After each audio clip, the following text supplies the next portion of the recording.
Hey, what is up friends? My name is Eric and in today's Premiere tutorial, I will show you how to create a flicker or strobe effect in Premiere. Let's get started. Right, before we continue any further, make sure that you like the video and get subscribed if you haven't already. Then head over to your Premiere Pro project and set up a new adjustment layer. Drag and drop that above the video clip where you want the strobe or the flicker effect to be added onto.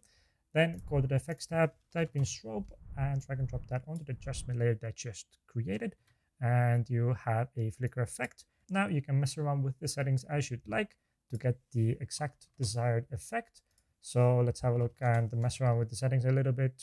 You can make it a bit quicker. You can slow it down if you want. And you can also change the strobe color. And you can also increase the blend with original to reduce the intensity of the flicker effect. And that's it for this tutorial. If you liked it, click the like button, get subscribed if you haven't already, and see you in the next one.